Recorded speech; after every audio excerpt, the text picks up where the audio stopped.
안녕하세요. 시인 햇빛입니다. 이상일 감독의 국보를 보고 왔습니다. 사실 이상일 감독 영화를 그렇게 제가 좋아하진 않는데 이번 영화는 좀 재밌게 본 것 같아서 3시간의 러닝타임이 약간 납득이 될 만큼 깊게 몰입을 해서 봤던 것 같아요. 그래서 저도 나름 지금 좀 약간 그 시절의 느낌이 나는 아웃핏을 한번 입고 왔는데 어떤가요? 괜찮나요? 구리다고 할 생각 마요. 이거 우리 할머니가 물려주신 거. 일본에서 이번에 약 20년 만에 천만 영화가 나온 거래요. 그래가지고 아주 난리가 났다고. 근데 이상일 감독이 이름에서부터 아실 수 있다시피 제일 교포시잖아요. 그래서 어쨌든 원래도 유명한 감독이었는데 가부키 소재로 해가지고 천만이 나왔다?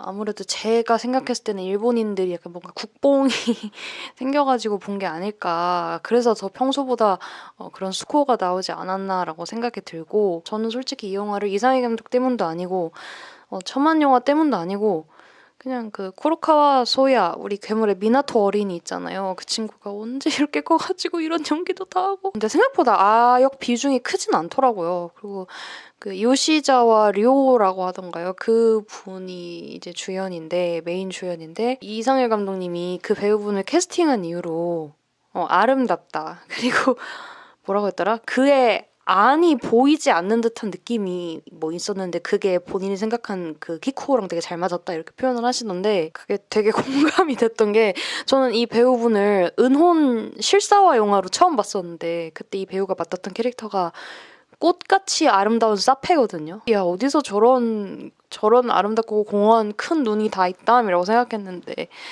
약간 감독님도 그런 맥락에서 이분을 보신 게 아닐까라고 생각이 들었다. 시놉시스를 말아드리자면, 이 세상의 것이 아닌 듯 아름다운 얼굴을 가진 키쿠오.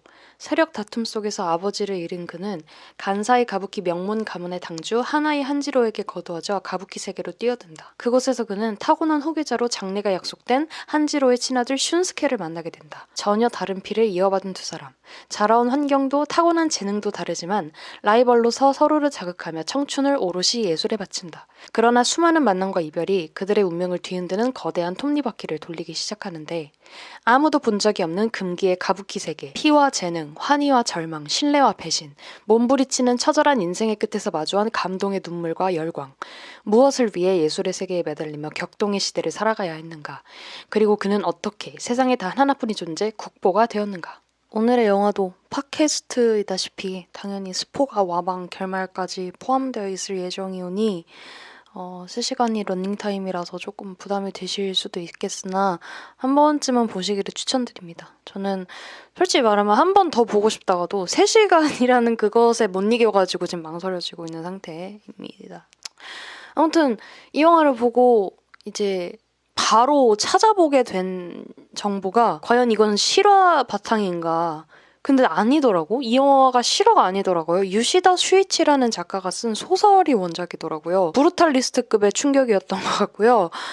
근데 이상일 감독님의 전작 중에 이 작가님 소설을 원작으로 한 게 되게 많아가지고 이 두 분도 약간 뭐 잘 모르지만 그쪽 씬에서 좀 영혼의 파트너 같은 그런 느낌으로 작업하시는 게 아닐까. 근데 픽션이라고는 하긴 하는데 저기 실제 가부키 배우들의 사례를 많이 참고를 한 것 같대요. 그래가지고 여기 나오는 주연들의 인생사 중에 되게 많이 본따오신 게 있다고 하고, 제가 이 영화가 실화인지 아닌지 그 요소부터 따져본 이유가 뭐냐면, 이 영화에 되게 많은 부분에 감탄을 했지만 그런 부분과 관련해서 가장 인상이 깊었던 것이 그런 인물들의 어떤 관계라든지 감정선이라든지 이런 부분이었고요. 그 기쿠와 슌쿤, 그 토이치로와 하냐의 관계가 졸라 오묘하고 복합적이고 애증의 라이벌 관계 그 자체다. 근데 그게 엄청 극적으로 막 강조가 된다든지 아니면 좀 뭐랄까 딱 관객이 기다리는 타이밍에 쏴준다든지 뭐 이런 식으로 진행되지 않고 정말 얄궂어요. 제가 나루토를 안 봤지만 이게 그 감성인가요? 나루토와 사스케의 우정이 약간 이런 감성인가? 아, 정말 연기 수준 레알 실화냐? 가슴이 웅장해진다. 세계관 최강자들의 싸움이야. 한 명은 고아로 걷어진 천재인데 조용한 야망캐고, 한 명은 3대째 내려온 유명한 가부키 집안의 금수저 도련님인데 되게 능글맞고 그러니까 완전 대비되잖아요. 솔직히 여기까지만 보면은 정말 우리가 다른 어떤 콘텐츠들에서 많이 봤을 법한 라이벌 관계라고 생각했어.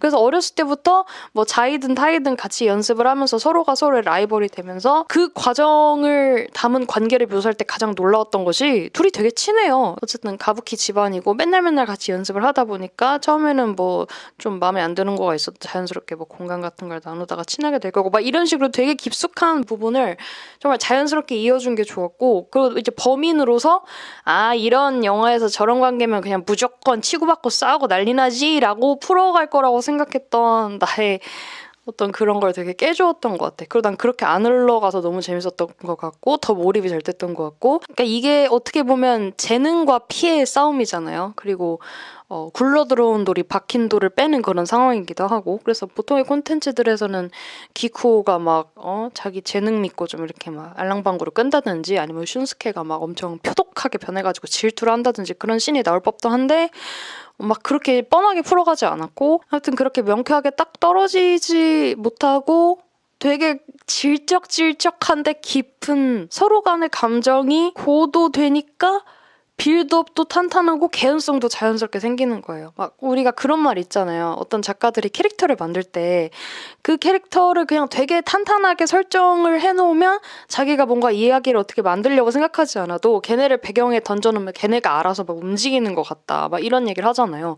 이 영화 캐릭터들이 살짝 저는 그런 느낌이어서 그래서 그런 생각을 했던 것 같아요. 이거 실화인가? 아버지자 스승인 하나이 베코가 자기의 대역으로 아들이 아닌 제자를 세우게 되잖아요. 근데 이제 그때부터 좀 감정이 확 표면적으로 드러나면서 관계가 으스러지기 시작한다고 생각을 하는데 키코는 타고나기를 배우지만 어쨌든 이 부모 없으면 목숨이 없는 거나 다름없다는 가부키 시대에서 고하고 심지어 야쿠자 출신이고 예술가 출신도 아니고 슌스케는 집안백 엄청 든든하고 뭐 본인도 막 못하는 건 아니야. 근데 옆에 너무나 압도적인 천재가 있으니까 항상 뭔가 비교를 당하게 되는 그 간극에서 벌어지는 첫 번째 갈등이 그렇게 터져서 재밌네. 분에 못 이겨가지고 막 화를 내고 막 그래놓고 라고 할 뻔 막 이렇게 치는 게 그것도 너무 재밌었어. 그것 때문에 그 명장면이 나온 거잖아요.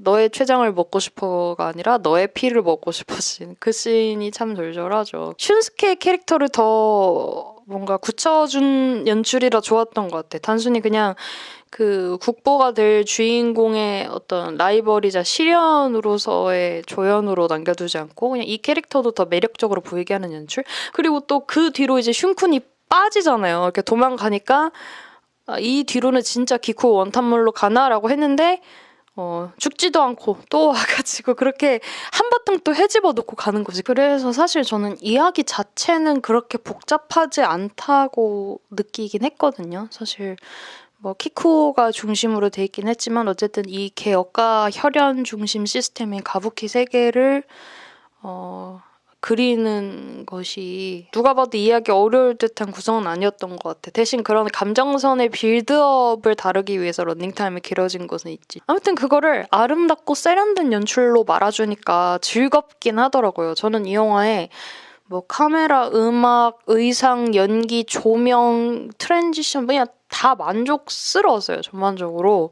그러니까 배우들의 연기 관련해서는 뭐 그냥 개봉 전부터 엄청 유명했잖아요. 특히 이상일 감독님은 그 히로세 스즈 배우와의 그 썰로부터 이제 되게 유명하잖아요. 잡돌이 해가지고 연기 디렉 시키는 걸로. 이런 감독님 같은 경우는 또 이제 또 일본 콘텐츠 특유의 내헷 하는 느낌도 아니잖아요. 그러다 보니까 엄청 막 해가지고 그래서 배우들도 막 실제로 그 영화를 찍을 때는 정말 죽고 싶지만 막상 끝나고 나서 막 상 받고 호평 받고 이러다 보면 엄청 좋아한다고 뭐 이런 말이 있을 정도로 이번 연기도 저는 다 좋았던 것 같아요.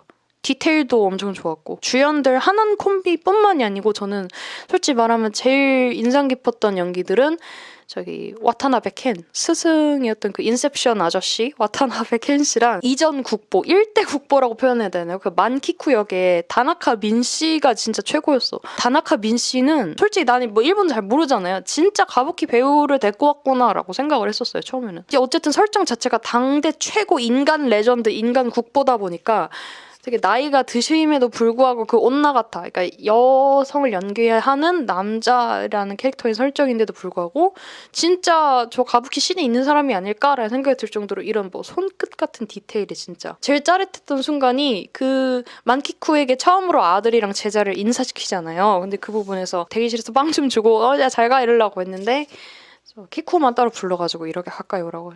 나 지금 흉내도 못 내겠어. 무슨 안무 같아. 막 이리 오라고 막 이렇게 막 하는 게 있거든요. 근데 그분이 나올 때마다 항상 그렇게 손끝 같은 거를 되게 뭔가 우아하게 진짜 가부키 무대처럼 살리는 듯한 그거를 딱 잡아주는 듯한 씬들이 있었는데 그게 좋았고 그리고 가부키 그 배우들이 연습할 때 약간 이런 거를 쓰잖아요. 막 이렇게 뭔가 이렇게 딱 앞에 딱 갖다 놓고 이걸 뭐라 하는지 모르겠는데 그 손끝과 손끝이 약간 비슷한 느낌이라서 네, 아무튼 이분 되게 저 인상 깊었어요. 근데 알고 보니까 이분이 사바에 나오던 그 티베트 승려라는 거야.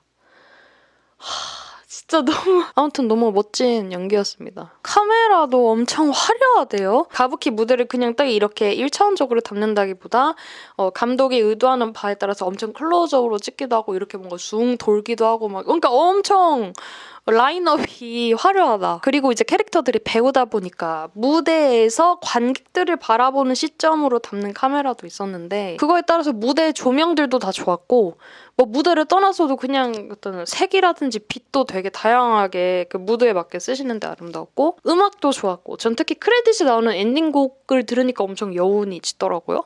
가장 인상 깊었던 부분은 트랜지션인데 이 이상일 감독님이 제가 다른 작품은 모르겠는데 이번 영화에서 특히 앞뒤 시퀀스를 교차 편집하면서 자연스럽게 넘어가는 방식을 많이 쓰시더라고요.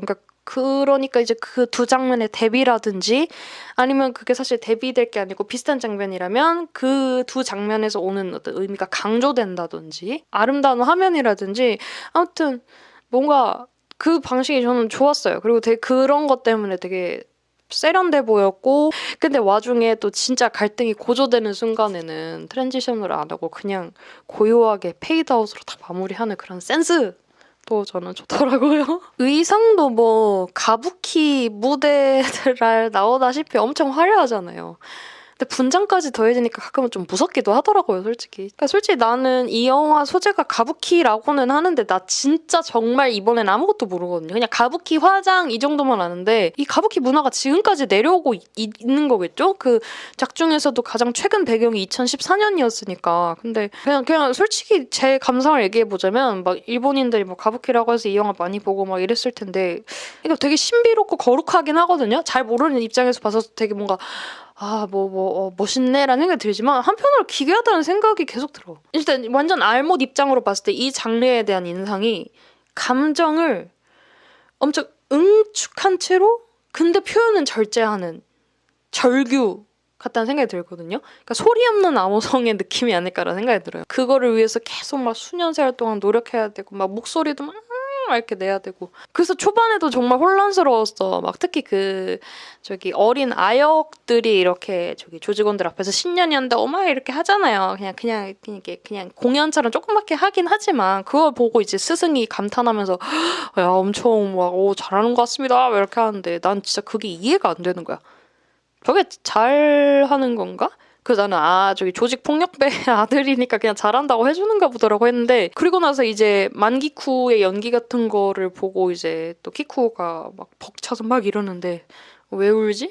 이러면서 그러니까 처음에는 좀 몰랐는데 나중에 이제 등장인물들의 상황에 이입하고 이제 카메라라든지 뭐 무대 연출도 같은 거를 좀 디테일하게 같이 보여주고 하니까 그제서야 저도 좀 몰입이 되더라고요. 그 사실 이 영화 자체가 3시간이라는 런닝타임에서 좀 벅찰 수 있는 구성이라고 생각했어요. 왜냐면 무대 아래, 무대 위, 무대 아래, 무대 위를 계속 반복하잖아요. 그렇기 때문에 뭐 무대가 계속 바뀌긴 하지만 그럼에도 보는 입장에서는 또 이 패턴 있네 라고 생각이 되면서 조금 지칠 수도 있는데 설계를 잘한 게 극 중에 나오는 그 가부키들의 이야기가 영화 캐릭터 속의 인물들이 겪고 있는 그 흐름과 되게 적절하게 이어지는 느낌으로 배치가 됐더라고요. 그러니까 되게 절묘해요. 예를 들어서 처음에 이제 그 하나의 부자가 연기할 때는 아버지 사자가 아들 사자를 사랑해서 절벽으로 민다는 극을 연기를 했었던 것 같고 마지막 결말에서 모든 거를 다 잃고 그러나 국보가 됐던 주인공이 연기했던 공연이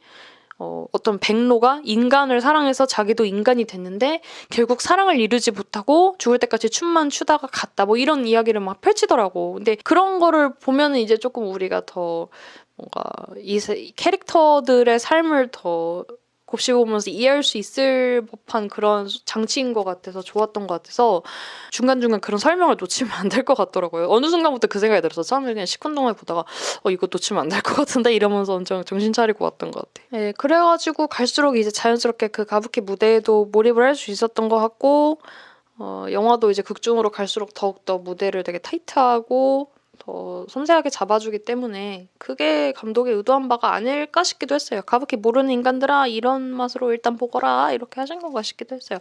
그래도 그 은근한 기괴함은 여전했어. 내가 이 장르에 대해 잘 모를 때부터 느꼈던 기괴함이 그 온나가타라는 문화 자체도 사실 뭐 자기네들이 그러잖아요. 그 영화 딱 나올 때 설명을 딱 깔아주잖아요. 옛날에는 여자가 어떻게 공연을 하냐 무대에서 막 이런다는 명목으로 남자가 여자 역할까지 맡아가지고 막 한다 이런다고 하는데 지금 그렇게 시대가 바뀐 지가 언젠데 지금까지도 계속 그 문화가 이어지고 있고 제일 크리피한 게 사실은 그 가부키 집안에 태어났다고 한다면 선택권이 없이 계속 그 계승을 해야 된다는 문화인 것 같아요. 뭐 지금까지도 실제로 그렇게 막 강력하게 이어져 내려온지는 모르겠어요. 그러니까 아니면은 님 말이 맞음. 근데 제 머릿속에 일본이라는 이미지가 그런 쪽으로 좀 보수적인 느낌이 강해가지고 아마 지금도 그러지 않을까 생각이 들기도 하고 그 슌스케도 사실 다른 꿈을 꿀 수나 있었을까요? 자긴 진짜 배우가 되고 싶다라고 말은 하긴 하지만 한번 그 부담감을 못 느껴서 도망가기도 하고 컴백했을 때 만기쿠 선생한테 지도 받을 때도 너 가부키 하기 싫어 죽겠지? 근데 그럼에도 해야 돼. 괜찮아. 하기 싫어 상관없어. 근데 해야 돼. 막 이렇게 말하는데 이게 뭐 하는 짓거리 그런 게 참. 근데 혹시나 진짜 만약에 내가 그 집안에서 태어났어. 근데 내가 진짜 박치야, 몸치야. 그리고 뭔가 골격 자체가 그런 무용할 뼈대가 아니야. 그럼 나 어떻게 되는 거야? 그냥 제명당하는 건가? 쫓겨나가는 건가? 그리고 어떤 분들은 이제 약간 그렇게 온나가타, 그러니까 여성을 연기하는 남자라든지 어떤 그런 예술가의 삶을 그리고 그러다 보니까 패왕별이랑도 비교를 많이 하시던 것 같은데 저는 진짜 패왕별의 생각이 한 번도 안 났어요. 왜냐면 제가 느꼈을 때 패왕별이는 어쨌든 그 문화 대혁명 시기라는 그 배경 자체에서 오는 또 딜레마가 더 크다고 생각했는데 사실 이 영화는 그런 시대보다는 더 개인에게 초점을 맞춘 거라고 생각을 했고 그러니까 두 영화를 비교하기엔 같은 선상은 아닐 수도 있다는 생각이 들어. 물론 이상희 감독님이 자기도 패왕별이 같은 영화를 만들고 싶어서 이 영화를 찍었다고는 하더라고요. 근데 소재는 비슷할 수 있으나 접근법이 다르다고 생각해서 네, 저는 패왕별이는 패왕별이대로 좋았고 국보는 국보대로 좋았던 것 같습니다. 그 맥락으로 이어가지고 마지막으로 한번 이 영화가 말하고자 했던 바에 대해서 다뤄보자면 결국은 피냐 재능이냐 이거 아니에요. 피의 슌스케, 재능의 키쿠. 이 이야기가 말하고자 하는 바가 결국은 그런 혈연을 중시하고 어떤 되게 공고히 굳어진 집단에서 열정만 가지고 그리고 뭐 재능도 있지만 아무튼 그렇게 뛰어든 개인이 겪는 약간 부조리함이라든지 어려움 한계 하지만 그거를 뛰어넘고 결국은 이뤄낸 결실 뭐 이런 거를 다루고 있다고 전 봤는데 주인공이 하필 야쿠자 집안 출신으로 설정된 것도 저는 되게 의미가 있다고 생각해요. 단순히 어떤 극적인 재미를 주려고 하기보단도 상징성으로 더 뭔가 강조를 하려는 듯한 느낌? 오야붕이었던 아빠가 자기 눈앞에서 죽는 거를 보고 바로 등짝에 부엉이 이레즈미를 새기면서 복수를 계획하는데 그 부엉이 이레즈미 뜻이 뭐랬더라? 은혜는 절대 잊지 않겠다 뭐 이런 뜻이라며. 근데 그 상황, 그 맥락에서 부엉이 타투를 했다는 것은 나는 절대 아버지를 잊지 않겠다. 아버지에게 물려받은 피를 잊지 않겠다. 뭐 아버지의 복수를 꼭 할 것이다. 이런 의미로 일단 어림잡아 해석이 됐었어요. 그런데 우리가 그걸 보면서 어느 순간부터 얘가 아버지의 복수를 그렇게 생각을 안 하고 있다는 생각이 들잖아요. 정말 처음에 그 미성년자일 때 이렇게 한번 했던 시도를 실패한 이후로는 스승이 칼과 총보다 예술이 강하다는 것으로 복수를 해라라고 언급하기 전까지는 얘가 아버지를 잊고 있지 않았나라는 생각이 들 정도로 언급이 잘 안 되는데 오히려 그 부엉이 문신으로 인해서 되게 곤경을 겪고 배우로서 나락을 가는데 일조하기도 하잖아요. 저는 그게 결국 자기 출신이자 자기 피, 자기 가족, 아버지 타치바나라는 성 자체, 그러니까 칼과 총의 세계 자체가 이제 키코에게는 지워버리고 싶은 과거가 되지 않았나라고 느꼈어요. 그러니까 떳떳한 건 아니지만 어쨌든 뭐 자기 출신이고 그 전까지의 삶이었는데도 불구하고 배우가 되기 위해서 그거를 하얀 분으로 아예 덮어버리잖아요. 배우로서의 재능으로 그 삶을 덮어버리는 건데 그러니까 결국 키코는 자기 재능으로 자기 피를 덮어버리게 됐다. 자기의 재능으로 그 예전에 과거와 타치바나라는 이름을 지우게 됐다라고까지 뭔가 해석을 해보자면 결국 타치바나 키코는 이제 없고 하나이 토이치로만 남았다. 근데 그 토이치로 자체도 이후에 하나이 한지로라는 이름이 되면서 지워진 걸 보면 이제 그 개인으로서의 주인공은 없어지고 그냥 그 가부키 배우로서의 존재만 남게 됐다라고 생각이 들었어요. 그 하나이 한지로라는 이름 자체도 계속 물려받는 시스템이잖아요. 그래서 그때부터 이제 더 본격적으로 그 무대 아래의 삶이 사라지게 되는 것 같아요. 무대 아래에서 연을 맺었던 관계도 옅어지고 흩어지고 사라지고 그 여자친구 하루에도 되게 인상 깊었던 캐릭터였던 게 처음에는 정말 물심양면으로 지원을 해주다가 키코가 결혼하자고 하니까 아니 넌 지금 배우로서 너무 훌륭해서 결혼하면 안 돼. 내가 너 대신 엄청 후원해줄게 라고 말하는데 그런 얘기를 할 때 둘이 뭔가 애틋한 느낌이 아니고 둘 다 식어있는 느낌이 좀 들었잖아요. 그러니까 그냥 껍데기만 남은 듯한 관계처럼 그릴 때 약간 좀 그때부터 좀 예견이 되었던 것 같아요. 아 하루도 결국은 떠나겠구나. 근데 그게 이제 또 그런 키코에게 밀려버려서 감정이 격해져서 도망가려고 했던 슌스케였던 거지 하필. 그러니까 저는 그 친구 바로 옆에 있던 친구한테 이렇게 했던 것도 살짝 키코에 대한 그 감정에 대한 연쇄가 아닐까 싶었어요. 키코로 인해서 자기가 지금 너무 힘들었는데 그 감정을 지금 완벽하게 이해해줄 수 있는 사람이니까 더 이렇게 마음이 확 이렇게 되고 둘도 누구랄 것 없이 서로 또 그랬던 게 아닐까 생각이 들어서 그래서 전 좀 사실 뜬금없게 느껴지긴 했지만 중간에 그 게이샤도 나오고 그 게이샤와의 사생활랑의 씬도 나오잖아요. 아야노라고 애가 이렇게 멀쩡히 있는데 거기 앞에서 텅 빈 눈을 하고 나는 악마한테 거래를 했는데 난 세계 최고의 배우가 될 수 있으면 아무것도 다 필요 없다 그랬어 이러는데 우리 아빠가 내 앞에서 그 얘기하고 있으면 우와 멋있다 이 생각 안 들고 그냥 씨발 나 안녕 이럴 것 같아. 그렇게까지 독하게 하다 보니 결국 이제 끝으로 갈수록 무대 아래에서의 그를 기억하는 이는 아무도 없게 되고 근데도 이 영화가 말하고자 하는 것은 그렇게 했음에도 불구하고 너는 아름다워졌다 인 것 같아서 그게 조금 미묘하긴 해. 너 진짜 가부키의 악마가 되었구나. 그러니까 정말 너 이거 위해서 인생 바쳤고